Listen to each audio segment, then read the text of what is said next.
Hello, everyone, and welcome to session 2 of our Cozy Coding Summit today. Where I am, it is a very rainy Saturday, so I am quite happy to be tucked up all cozy, learning about really cool stuff you can do with code. So today in this session, we're going to be going further with coding in Minecraft education. So if you watched our first session, welcome back. If you are here for the first time, welcome. My name is Sarah. In addition to what I do with Logix, training people to use Minecraft and running classes for students, I also teach students in Minecraft at a virtual after-school program. And in my day job, I am the coordinator of digital content at the Royal Ontario Museum in Toronto, building all of their Minecraft worlds for them, which is pretty darn cool. And for most of today, you are going to be in the very capable hands of Dan. So Dan, do you want to introduce yourself? Thanks, Sarah. Hi, everyone. My name is Dan Noble. I'm an education and Minecraft education consultant located here in Dumfries, Scotland. And my universe is basically all Minecraft all the time, PD, workshops, content building. It's all that sort of fun stuff all day long. So cool. All right, Sarah, back to you. Alrighty. So we want to say a really big thank you to Minecraft for making all of our PD sessions possible. We could not do it without them. And we want to say a huge thank you to CanCode today for making all of the cozy coding sessions possible using all kinds of amazing tools, including Minecraft, which I know I'm kind of biased, but Minecraft is definitely my favorite. All right, so even though we are meeting in virtual spaces, we are meeting from physical places. So I do want to take a moment to invite everyone to reflect on the lands where you are.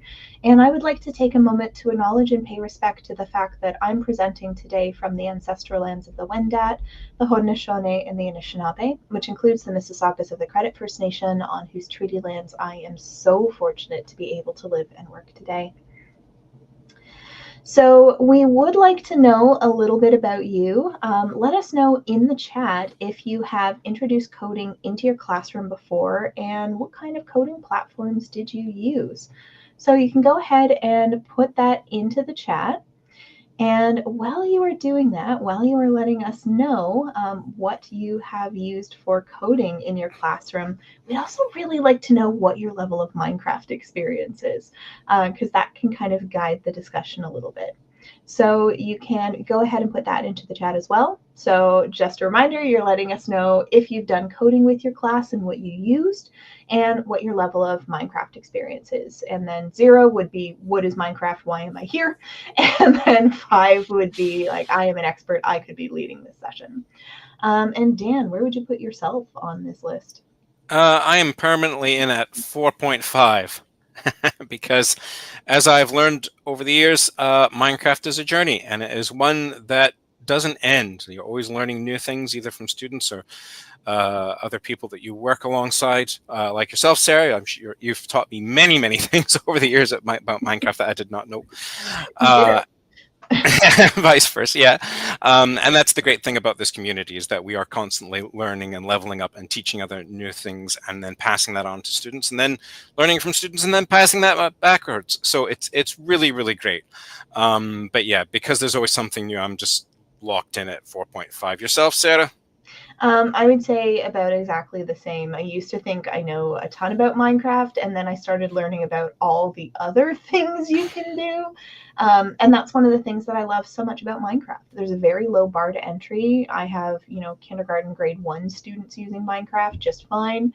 But the more you dig, the more there is to uncover. Mm-hmm. It's a really cool tool in that respect. And no matter what your strength is, if you are a good builder, if you are a great architect, if you are really into engineering and circuitry, there is something in Minecraft for you. Alrighty. So, Dan, why don't you tell us what we are doing today? Well, we are going to just quickly review some strategies for coding. I have to remind myself of these every time I do coding because it is so easy to get worked up when something's not working. Also going to share some tips for the classroom, some of the other coding lessons I really like inside of Minecraft, We'll talk about exporting your code, which is a great way of assessing what your students have designed and built. And then we're going to jump into one of my personal favorite coding experiences in Minecraft, which is Escape Estate. Awesome. All right, Dan, take us away. Okay. So, yeah, as I said, coding can be frustrating. It's not a matter of if, it's when. So there's some strategies that you can use to keep everyone calm and keep them in the game. So one is stay calm. That's really hard to do. So to do that, you need to take deep breaths and sometimes take a quick break. Go and grab a glass of water, go for a quick wee walk, clear out the cobwebs out of your head so you can come back and attack the problem fresh.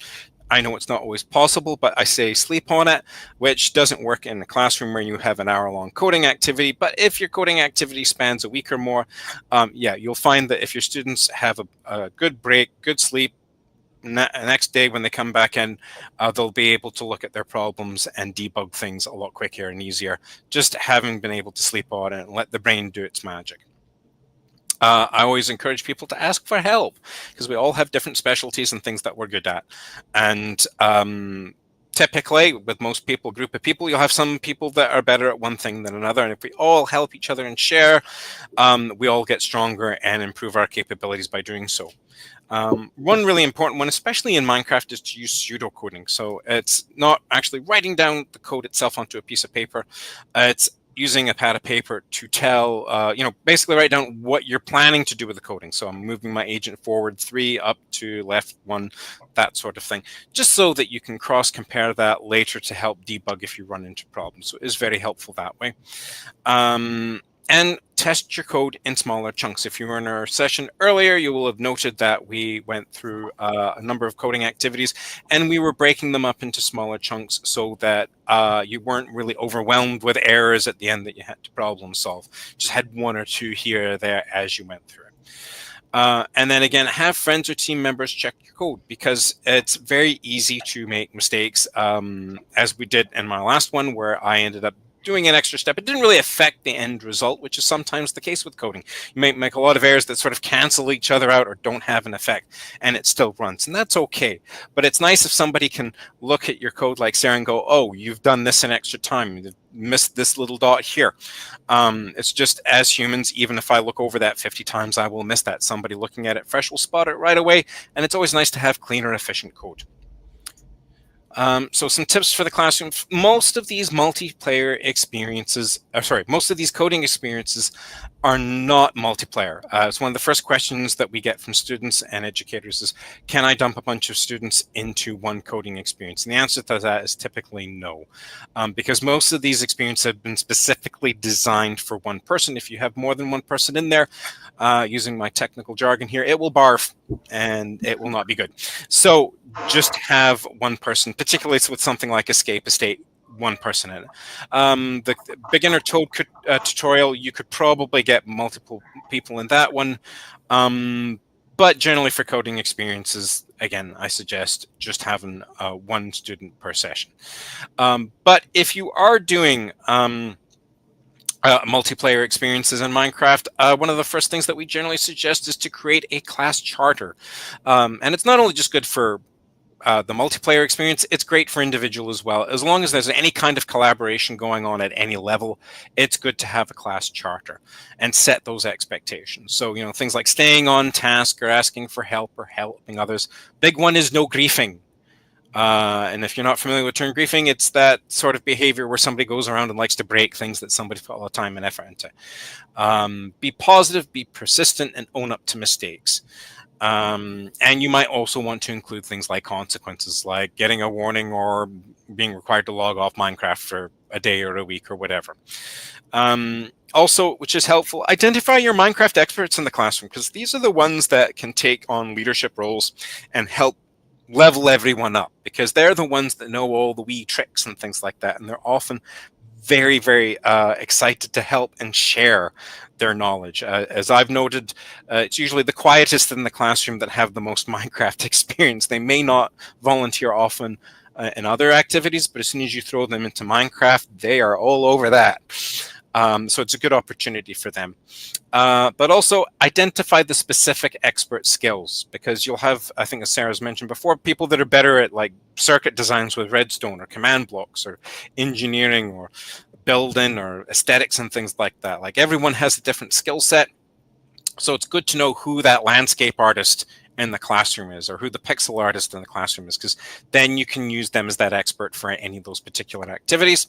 But I also like to encourage students to step out of their comfort zone and try something else. So if they are the landscape architect, maybe push them into command blocks. Like it's a good opportunity for them to learn about new things and figure things out, gain new skills and new ways of thinking. And it's all Minecraft, so typically, people will be able to slide from one specialty to another and gain those experiences. One other thing I also suggest to students is export your worlds frequently as a backup. I know there's a lot of cloud backup now automatically for Windows devices. But a lot of people don't know about this, that you can export your world. So if you go into the world and view my worlds, you go into settings at the bottom, it says export my world. You can export it to another cloud drive. Typically, I give them version numbers so that they're not overwriting the file. Why is this important? Well, because accidents happen. There's no undo in Minecraft. And if you have a series of worlds that you've gone along incrementally and added things to, then you can go back along the way and not lose something permanently. You can always bring it forward again. So that's important to do. Also, turn on coordinates and settings. Doesn't matter what experience you're in Minecraft, it's helpful to have an idea of where you are in that universe, because it's very easy to get lost in Minecraft. And if you might be able to get back to the spawn point, but if you've built something somewhere else in that universe, you may not be able to find it easily, and then there's lots of tiers. So turn on your coordinates, encourage your students to write down where they're building things, that way they'll be able to find them again. So it's just some general classroom tips there. Also, if you haven't already done so, please join the Minecraft Education Teachers Lounge on Facebook. It's a really great place to get help and suggestion and other ideas. It's a great place to share your own experiences and learn new skills, techniques, and tools. There's a whole cohort of educators from around the world there with different experiences and different uses of Minecraft. So it's a really great, positive place to be. So Minecraft coding experiences, there are no shortage of them. There are a ton of them to do. And they all sort of highlight different things. Some of them are beginner tutorials like the Code Builder tutorial, which is basically starting to level you up with using basic coding, adding to that knowledge and helping you apply it. And then there are some that are more guided. So the Code Builder is a little bit more open. Something like Art of Code 2024, The Show Must Go On, which is a favorite of me and Sarah's, is a really great early tutorial for people that are just entering coding, because, again, it's just building on those basic ideas of coding, but it's in a really guided environment. So it walks you through, you go through step by step, and we get help along the way, and it's a really fun activity as well. So I would recommend that for anyone from, I'd say you could probably go as early as grade 3 maybe with that one, Sarah? I think so. Yeah, it's really fun, and it also has a lot of opportunity for creativity. Mm-hmm. And then there's a whole slew of other ones, like the game code one there at the bottom there. That one's a little bit more advanced, as students are encouraged to build their own mini games in Minecraft. And then there's something like Escape Estate. Escape Estate is still one of my very favorites, because it does have 3 paths: as a beginner path, an intermediate path, and an advanced path. So you can play this universe multiple times and get more challenging activities and experiences as you go through, or the ones that you did before some of those early activities might have extra things and extra steps that you need to do in them. So it's a really balanced sort of activity or experience to do and introduce with Minecraft. And if you go into the coding fundamentals category, I think you can find tons of different tutorials that focus on specific coding experiences or aspects. All right. So as stated, today we are doing Escape Estate, which is a really, really fun one. And this is where you find it. So if you go to your lesson library, subject kits, computer science, Art of Code, you will find Escape Estate in here. And I'm going to walk you through that in just a moment. When you get into this world, click Create World. This one is a little bit bigger than some of the other ones. So if you're on a slower device or have a slow internet connection, it may take a few seconds to load. So it typically doesn't take more than 10 to 20 seconds. If Code Builder does not start up for any reason, you might want to go and check your settings under keyboard and mouse and look to make sure that you've got the C button tied to your Code Builder. Because if somebody's changed it or it's defaulted to something else for some bizarre reason, then you won't be able to start up the Code Builder. So that's pretty imperative. One thing that we have encountered more or less lately is that the Code Builder will crash Minecraft every so often. It is a bug in the most recent version of Minecraft Education. It's been promised to be fixed in the next one, which is due out this summer. But during this session, it may crash a few times. Then you get to practice your resilience skills.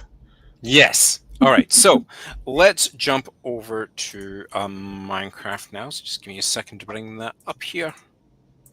And one of the things that we find with the C doesn't do anything is it most often tends to happen after a Minecraft update. Mm-hmm. And just for some reason, C becomes unbound. You just have to bind it. Mm-hmm. Okay, so here we are in Minecraft Education. So we're going to click on Play. We're going to go to Lesson Library, Subject Kits, Computer Science, Hour of Code. And then we're going to go to Hour of Code Escape State. And there's a new Hour of Code every year. So we've had 5 seasons of Minecraft Education Hour of Code now. So it's pretty cool. And they typically come out every year around October, which is kind of like Christmas to me because it's always a fun new lesson to do. Okay, so I'm going to click Create World here. And we had a blast with the last one. It was so much fun. It was just like throwbacks to my childhood with the Muppet Show. Mm-hmm. So a lot of these coding experiences give you the opportunity to do a quick, let's learn Minecraft controls. So if you're already pretty familiar with them, you can click, I'm getting ahead of myself here. We can click keyboard or touch controls here. So depending on what device you are on, click which is most appropriate for you. Again, if you haven't seen it before, this is the immersive reader button. If you click this on any non-player character, it will give you the text. If you click the play button, it will read it for you. There's all sorts of tools packed into here for ESL students and emerging readers. We can even translate to a different language. So I can slide down here and pick something like French. This is great here in Ontario for French immersion schools. Mm-hmm. So we can toggle it to French and it converts it all into French for me. And if I click play, it'll read it back in French as well. And even if I just need like wee little hints here, like if I click on the word, I can have it read it back to me. Frequently, they might have even a picture that gives me a bit of a context about what the word is.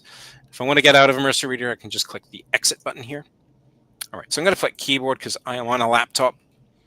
If you need control tips, you can press H on your keyboard. So I'm going to walk up here and I'm just going to left click to start the experience.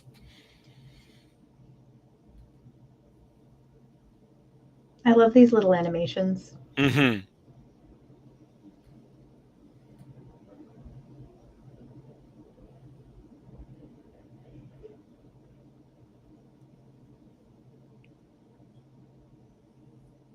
All right, so here's the tutorial that I was talking about. So if you're not familiar with Minecraft or how to move around or things like that, I would recommend you do the tutorial, or you can click skip tutorial and just jump ahead, which is what we're going to do today because we don't have all the time in the world to do that. I would recommend, though, one of the things that if you are introducing coding to students or Minecraft to students for the first time and you are using one of these guided experiences, students will frequently just click skip when they meant to say start, and then they don't know how to get back to the tutorial. You can't go back. You just basically have to back out, start the experience again by clicking and reloading it. Then you can go through the tutorial again. So that is something that comes up where students are like, oh, I really meant to click start tutorial and learn how to move around in Minecraft. You just need to restart.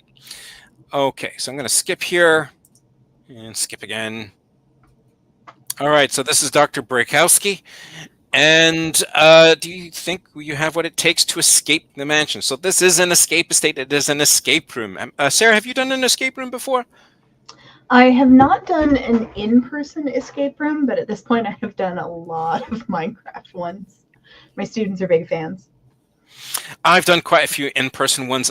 This is very much like that. So if you have done an escape room experience out in the real world, this has been designed very much like that. So it's a very similar experience. So you're bringing kind of the same kind of troubleshooting, problem solving, clue hunting skills to play here.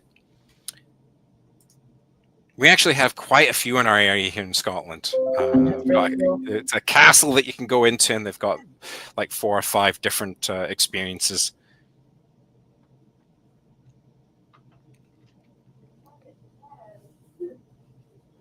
All right, so here we are inside of the escape estate. And so we've got a little thing on the screen here. It says search the room for particles. So you can see there's all sorts of glowing little sprinkly things going on here. So I'm going to walk over to this one here. So I've got a lost diary. So I'm going to click on that. And I do have to read it first before I can move on. So we found a lost diary. Can you find all 10 missing pages as we explore the mansion? So we received an invitation challenging us to escape this mansion. The note said that if you win by dawn, you'd win 1 million emeralds. All right, so there's some clues that we have to find here. So, okay, so there's only 2 pages there right now. So now as we wander around here, you'll note that there's some glowing particles on the floor. So this is our agent. They're trapped under the floor, and we have to code to help them get out. All right, so we're going to look at the code. So we got an option here, blocks or Python. Again, so this is one of those choices. If you've done the blocks before, you've done all 3 of the paths in here before, you might want to move on to Python. But we're going to play blocks today. Okay, so there's our agent in there, trapped under the floor. So what we're going to do is we're going to press C to code. Now, what I like to do is I kind of like to press C to code, and I kind of like to have the physical part of the problem on one side of the screen and then the coding on the other, so I can kind of see what's going on. And again, there are instructions here, and there's a hint button as well. So if you click the hint button, it will give you hints. Make sure you read all of the instructions. And again, we have our workspace here, and I'm going to blow this up just a little bit so that we can see this a little bit clearer. That's a bit better. Yeah, and if you click this button here, we can actually flip the window. So if the problem's on one side, we can flip it back and forth. It just gives us a little bit of flexibility here while we're working with this. All right, so what I typically do before I do anything else after I've read the instructions, I'll actually run the code as it exists to see what's wrong with it so I have a better idea of what I need to do to correct it or debug it. So I'm going to click the start button, and it's going to run the code for me. Okay, so see the big red X, or sorry, red cross that comes up there indicating that something has failed. All right, so it moved to the left twice. And I can see here that I need to move 1, 2, 3. So I'm going to change this to 3. And you'll notice the arrows are color-coded. So we've got this sort of orange marmalade kind of texture here for moving that way. So I'm going to run the code again now, and we'll see what happens. And this may barf on me several times. Okay. So it only got so far. So we need to open the trapdoor still. So again, like our previous experience, some of the tutorials that you do, we are only limiting this to the blocks that you need to debug or solve the problem. You're not getting every category of every block in the universe here, because that would really overwhelm the students. So we do want to pare it down, and that's what this experience does. So I can move open trapdoor here and click run. And now it opens it up, and my agent can get out. Almost. I really Almost. like the way they set this one up because it really emphasizes how literal the agent is and how specific you have to be in your coding. Mm-hmm. Because the agent is doing exactly what you tell it to, it's just that you haven't told it to get out yet. Okay, so now that the trapdoor is open, we need to move the agent up 2 blocks to free it. So again, we're just going to run the code right away to see what happens with it, to see what's wrong with it. Okay, so our agent only got up 1 block there. So we're going to change that to 2, and then we'll run it. There we go. So we fixed the code, and they're in range of the green door. So the green door is open, and we can walk through that to start the beginner version of this world. So if you want to, you can talk to the agent again, and you can unlock some other problems so that you can open up the yellow intermediate door, and then there'll be additional ones to open up the red door. So you could do that all here right now and go through one of them, but we're just going to do the green experience today. Yeah, And it is nice if you have the time to like go back and do the other paths as well, because each path unlocks a little bit more lore for the dimension that my kids just found absolutely hilarious. It is a really fun experience. I do like coming back to this one. Okay, so before you go, I need to tell you one last thing. This house is filled with escape rooms. You need to find clues, solve puzzles, and fix the code to make your way out. Press C to reveal a puzzle's code. Run the code to see what happens. If there are errors, fix the code and run it, and that is called debugging. All right. Sometimes the solutions won't be clear, and not all puzzles take code to solve. When you find a puzzle, remember to run the code first to see what's wrong. And keep an eye out for particles. Okay. So we're also looking for pages in our diary, and I can see one right away. So I'm just going to left click on this and add this. So some of these give you a little bit of a clue as to what might be happening in this room. So we found a way out of the attic, trapped in a strange library. There's a large mirror here that is more than it seems. Is it a mirror or is it a window to another dimension? Okay. So we really can't do much with it right now, and I can't break it. I'm looking around the room here and see if we can see anything going on. And there are some particles over here, so there's a wee button. If you get close enough to what you're supposed to interact with, it will pop up typically with either particles or that little wee hand there saying click me.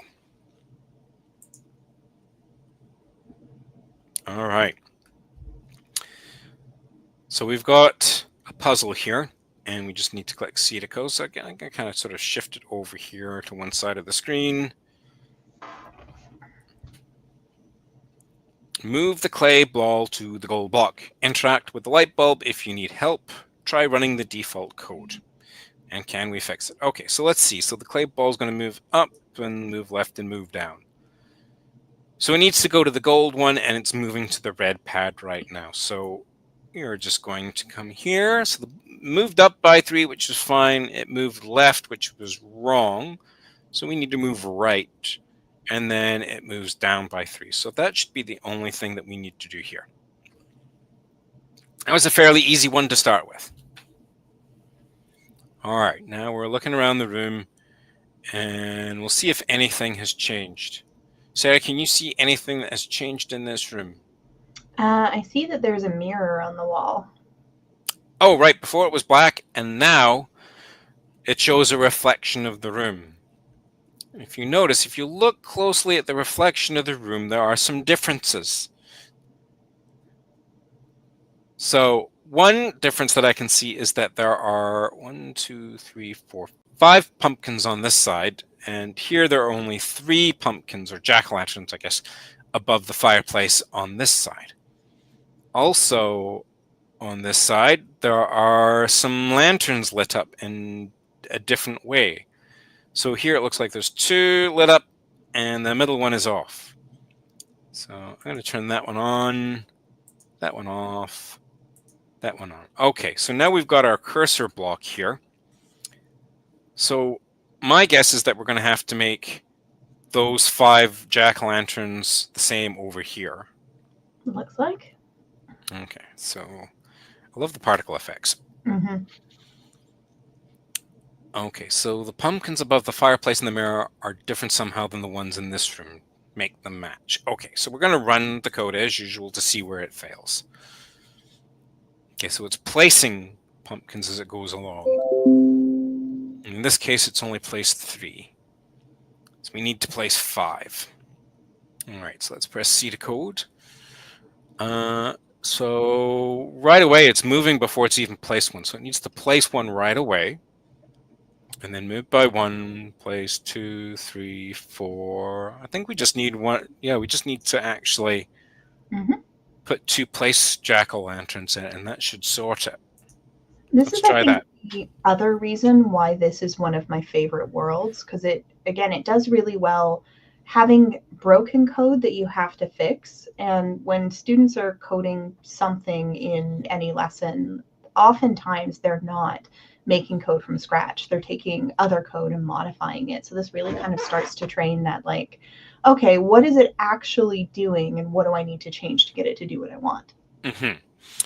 And the other one I love about this particular world is there are actual Minecrafty things in it that you have to do, like flipping levers to turn on a sequence of lamps, right, to get to the next thing. So it's really cool. So it does bring in that Minecraft, you know, the survival universe that most students are familiar with. It brings a little bit of that in. Right, so our mirror is sparkly here, so I'm going to walk over to it, and it's broken. And, oh, this side of the room has changed now. So we have a new code here to play with. I see some particles. All right, so let's walk over here and click. Oh, something happened here. Okay, let's see the code. So all 4 levers must be flipped in the correct order very quickly to open the door. Code the Speedy Knight to rapidly pull the levers for you. Okay, so let's run the code and see what happens.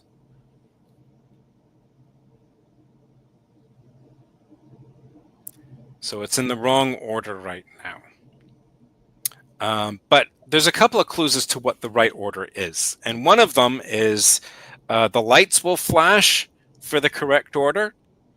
So it's blue, magenta, yellow, orange. And if you also look at the floor, it kind of gives you the sequence there too. So there's a couple of suggestions. Now, there are a lot of students that are really fast at Minecraft, and they will actually try to spend time not using code to get out of here. But like, I'm pretty good. I'm not very good on an iPad, but I'm pretty good on a gaming PC. And if I try to run here, and like, I just cannot get over to that second one fast enough. Yep. No, just out of range. So you really do have to code here. There's no way of getting through this without doing the coding. So let's go and correct our code here. So I'm just going to move so I can see. There's a bush in the way there. There we go. That's pretty good. So we can see all of that now. That's blotted some of it. That's okay. So blue. And then what we're going to do is drag this out here and break this up. So it's magenta, then yellow, then orange. And then again, this is where the flip window comes in handy, so I can double check. And I'm going to click start.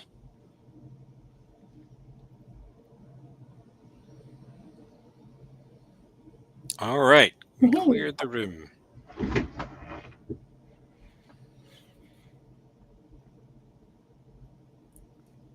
Okay, so we have a zombie chef in here. We're going to go talk to it. Bread. All right. Actually, I am curious to see what Immersive Reader makes of that. It does not read that. I don't know if you could hear that. No, but it did not pronounce that correctly. Would our I'm also curious. How would it translate that? Okay, it wasn't sure of that one.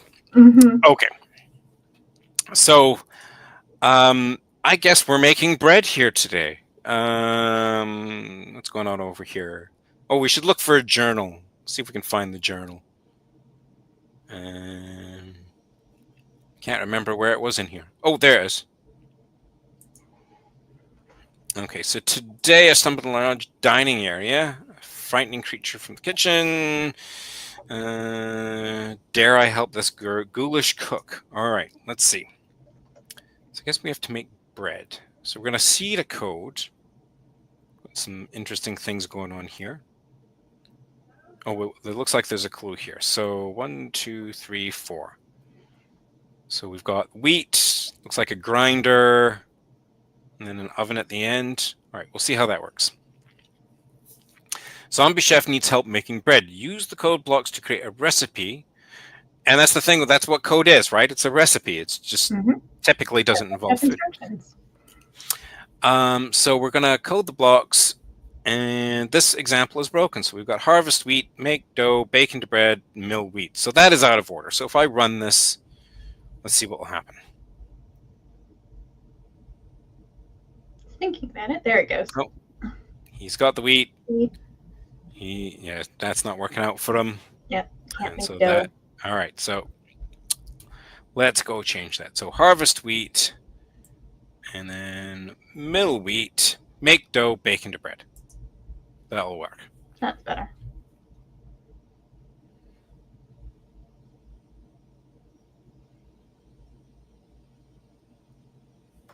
Where'd he go? Oh, there's the oven there. And he's got bread. All right, problem solved. So now we've got something else weird going on here. The house is hungry. Okay. So it looks like we've got a sequence here. So we've got like 3 apples, 4 fish, and 2 soups. So let's see the code. The house is hungry. What better way to feed it than apples, salmon, mushroom stew? That makes sense. See if you can figure out how many of each item the house requires. So let's see what happens right now. When you open it back up. Okay, so that was the wrong sequence of materials, and it's not happy about that. So let's go back to code. So I saw, okay, 3 apples. Can you make it a little bigger? Oh, yeah. Thank you. There we go. Yeah, there we go. It was 4 fish and 2 soup. And again, this is where pseudocoding may come in helpful. It's just so that you can write down those numbers as you see them, so you don't.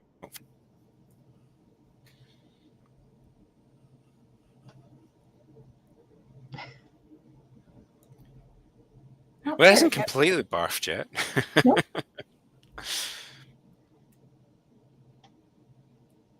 All right, it seems to be happy with that.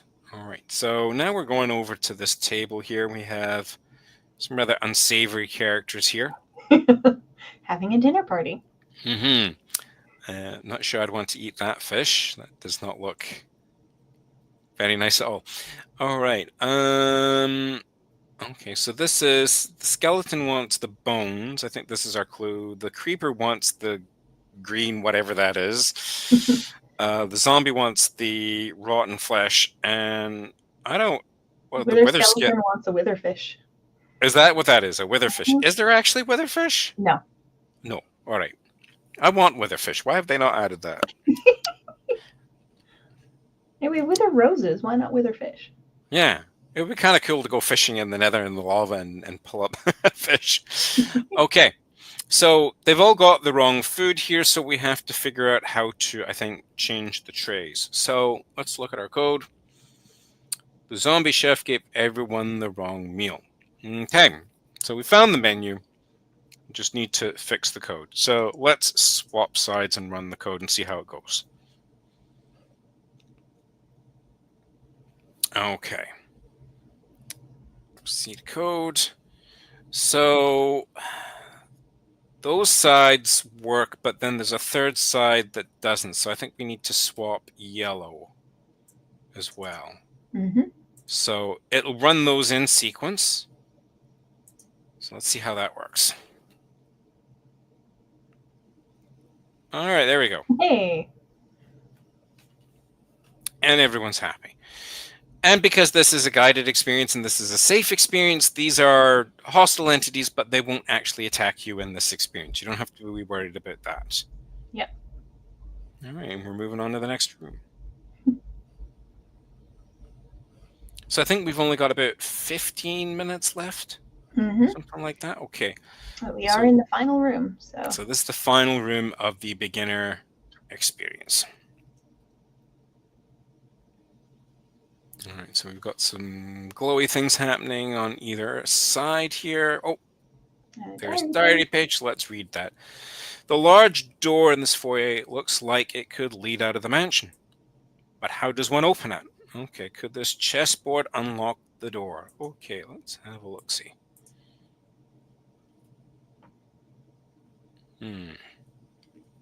So I can't do anything here. I do have to go to the glowy things. So let's go over to the glowy things.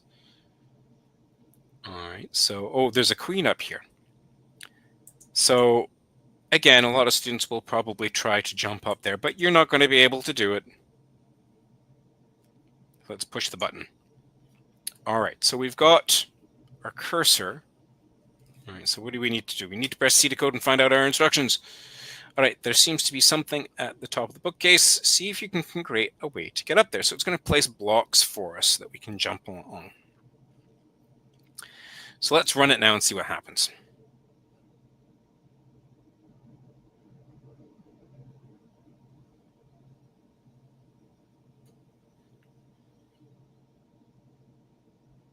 Okay, well, that is not going to help us very much at all, because... No. Not even if you're actually good at parkour, which I am. And I am awful at parkour. All right, so... help us. And the important thing here is actually you don't need to place a block all along the way. It just makes it easier if you're not good at parkour. So I'm probably going to place all the blocks that I need to get to the top. All right, so let's see here. So place block, move cursor by 1. Can I use loops here? Yeah. And then we'll do that. Okay, let's drag that out here. So 1, 2, 3. I guess we'll run that 3 times. I usually do. Yeah. And then it's 1, 2, 3. And then let's move that there, move that there. We'll do a cursor move orange. You have to actually get the orange. Oh, yes, I can't change that. Okay, cursor move orange by 1. So let's break down our code and run it in chunks and try that now. Let's see what happens. 1, 2, 3. Okay. So move up by 1 and place blocks. Let's see how that looks.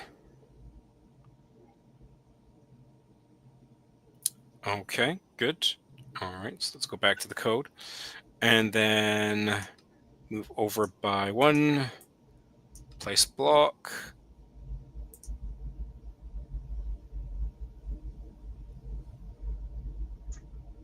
There we go. Okay.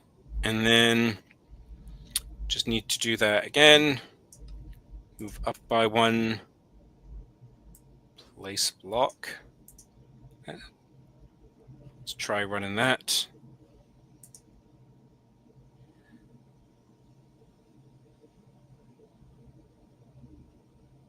Oop, wrong way. Okay. So, I need to...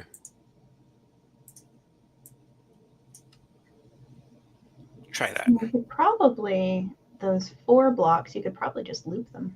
Yeah. Because you just want to do that all again. Yeah. And actually, that's close enough, I think, for me. Oh, I can't move my mouse. Oh, no, not again. Yeah. So it's really hard to see. It's like ultra challenge parkour. Yeah, I can't. Okay, so I'm going to have to, you know what? I'm going to have to just duplicate, throw that down, and then place block, and then we'll run that again. Then I don't have to see where I'm going.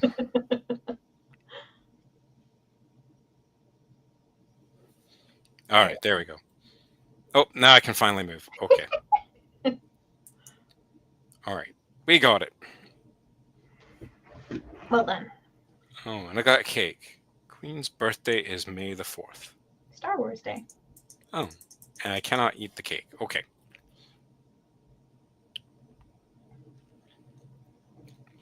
All right, so I guess we'll solve this puzzle and see what happens. All right. So my daughter is really good at these. We actually did an escape room here last year where they had one of these ones, but it was like a lot more that we had to sort out. And like I always have trouble with these. It will take me like a day to figure them out. But she was like, just like done. We wouldn't have been able to get out the escape room if she hadn't been there. So that's why it's good to have different people in escape room, because everybody has different skill sets that they can bring to it. Okay, so I guess we've got to move these over somehow. So let's see how this works. It seems like the picture got scrambled. Let's see if we can push the blocks around to move the picture back in order. Okay, so let's run the code and see what happens. So it's pushing from the left, then green, then red. Oh no! Oh no! It totally barfed. All right, let's. It should have left off exactly where I was. We made it In pretty theory. far this time. Sorry? We made it pretty far this time. Yes, we did.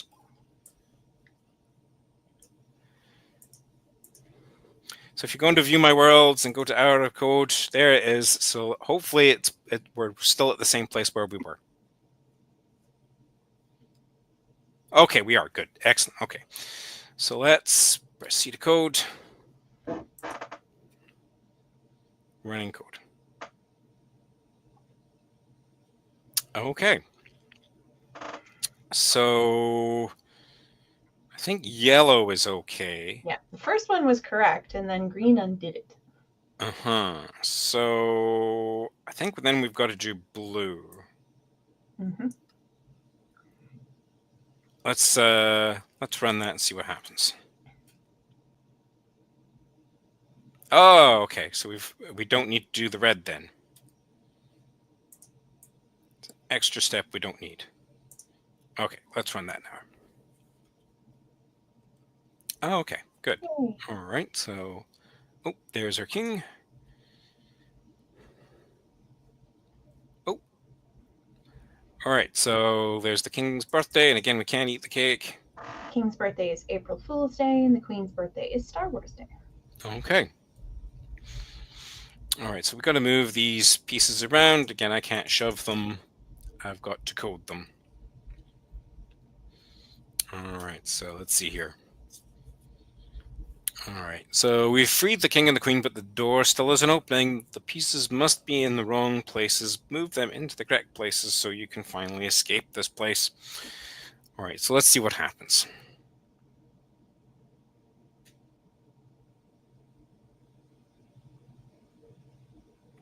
Okay, so they're on the wrong positions.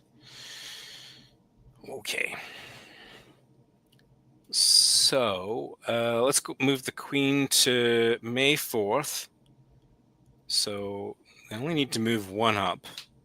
And then they have to move over 1, 2, 3, 4, 5.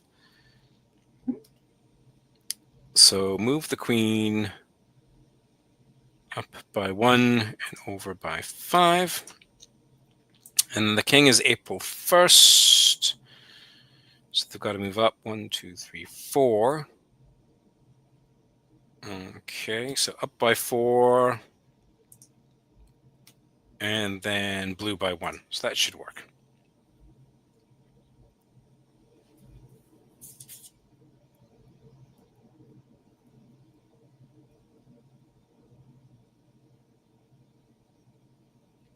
All right, we did it. All right, good. Green path completed.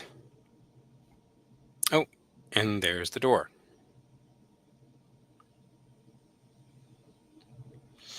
It looks like you did it. You managed to make your way through the mansion. Bravo. We knew you could do it. In fact, we were counting on you. Oh. See, I didn't realize that the first time I did that it was the robots that were all dressed up as the one guy. Yep.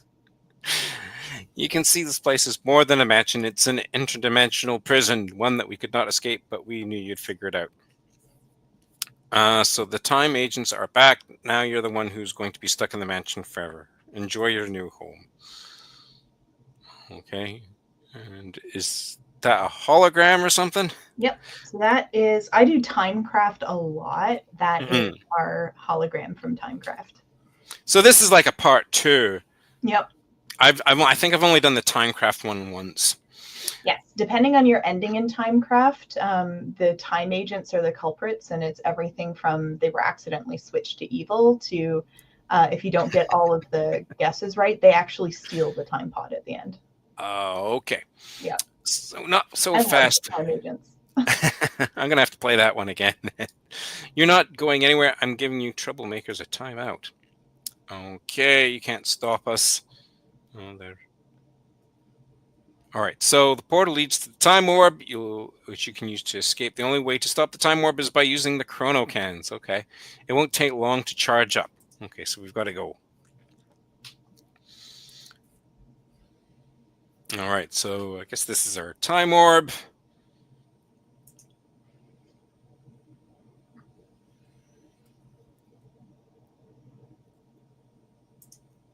Okay, so if we can fire at this thing, I guess we can stop them from escaping.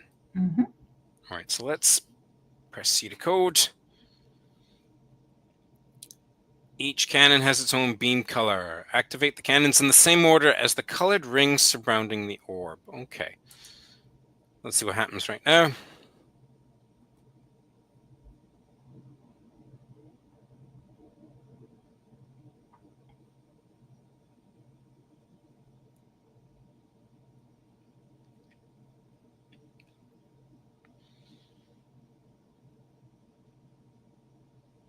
Okay, looks like we are only able to zap one of them.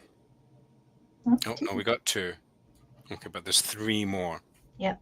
So each cannon can only take out the matching color ring. So you got to get it in the right order.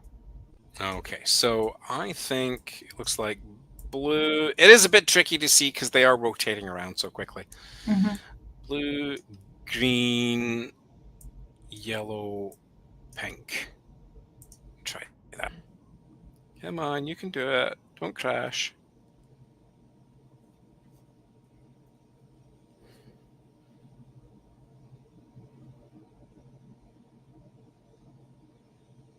I do like the cannons. They're pretty cool.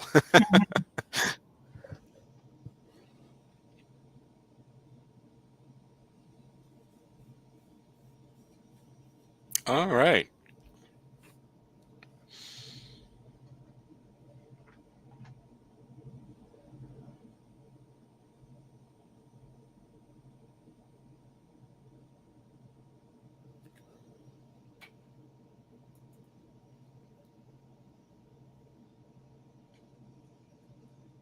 All right, we did it. We stuck it to the time agents. All right. And we escaped the escape estate.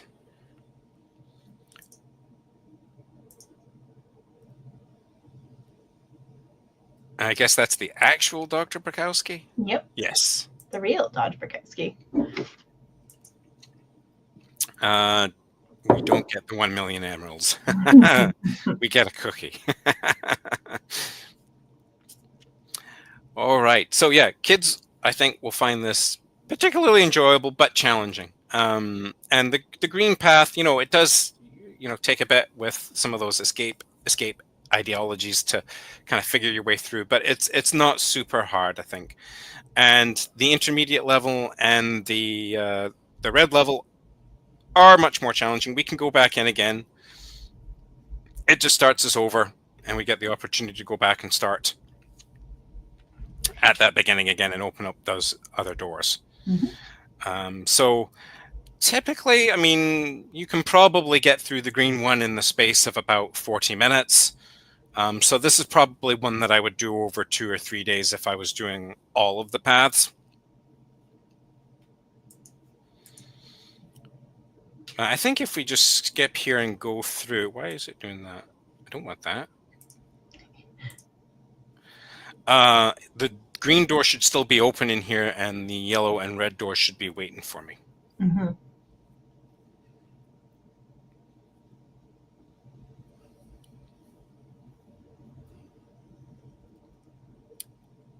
Oh no, it's starting it over from scratch again. It's completely reset it. Oh, that's different. I think it used to actually leave the green door open. Yeah, I can't remember. Hmm. But you don't have to go through the green door when it's open. You can talk to the agent and then you can open the yellow one. Yeah. It So does yeah. remember, I think, that you've done the green path because you got the second trophy, but Hmm. All right. So that is Escape Estate. If you click on Finished, you get a wee certificate here that you can click on Get Certificate.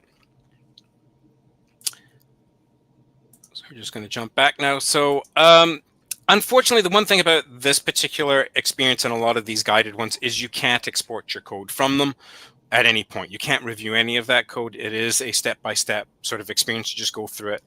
You can only import and export code in those sort of unguided areas.